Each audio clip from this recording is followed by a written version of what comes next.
Brought to you by Penguin.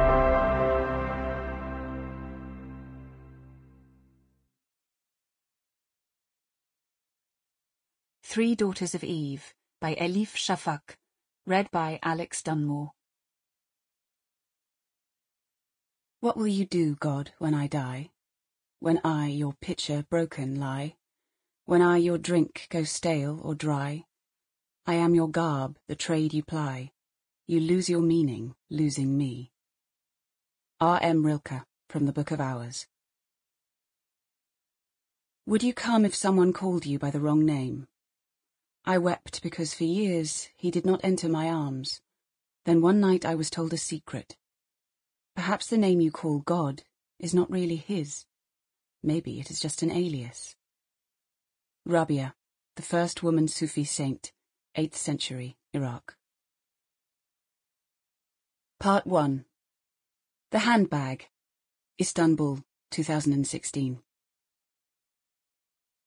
It was an ordinary spring day in Istanbul, a long and leaden afternoon, like so many others, when she discovered, with a hollowness in her stomach, that she was capable of killing someone.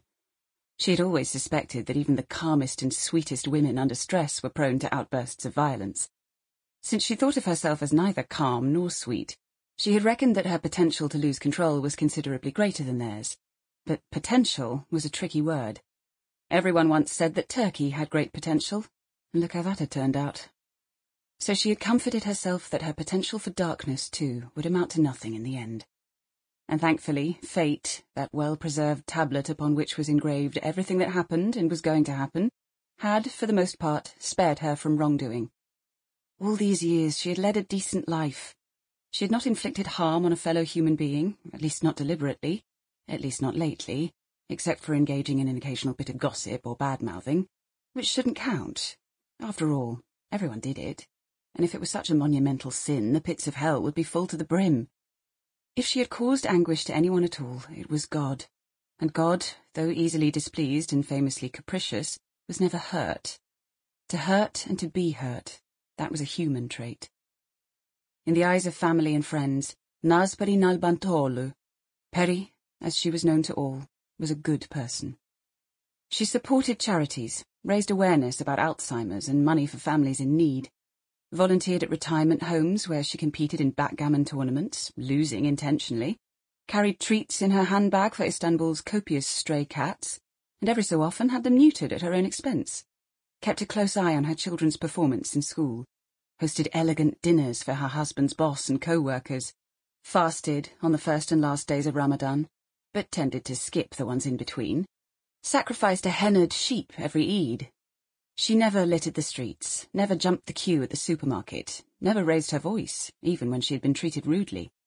A fine wife, a fine mother, a fine housewife, a fine citizen, a fine modern Muslim she was. Time, like a skillful tailor, had seamlessly stitched together the two fabrics that sheathed Peri's life. What people thought of her and what she thought of herself. The impression she left on others and her self-perception had been sewn into a whole so consummate that she could no longer tell how much of each day was defined by what was wished upon her and how much of it was what she really wanted. She often felt the urge to grab a bucketful of soapy water and scrub the streets, the public squares, the government, the parliament, the bureaucracy, and while she was at it, wash out a few mouths too. There was so much filth to clean up. So many broken pieces to fix, so many errors to correct. Every morning when she left her house, she let out a quiet sigh, as if in one breath she could will away the detritus of the previous day. While Peri questioned the world without fail, and was not one to keep silent in the face of injustice, she had resolved some years ago to be content with what she had. It would therefore come as a surprise when, on a middling kind of day, at the age of 35, established and respected, she found herself staring at the void in her soul. It was all because of the traffic, she would later reassure herself. Rumbling, roaring, metal clanking against metal like the cries of 1,000 warriors. The entire city was one giant construction site. Istanbul had grown uncontrollably and kept on expanding, a bloated goldfish, unaware of having gobbled more than it could digest, still searching around for more to eat. Looking back on that fateful afternoon, Peri would... Sample complete. Ready to continue?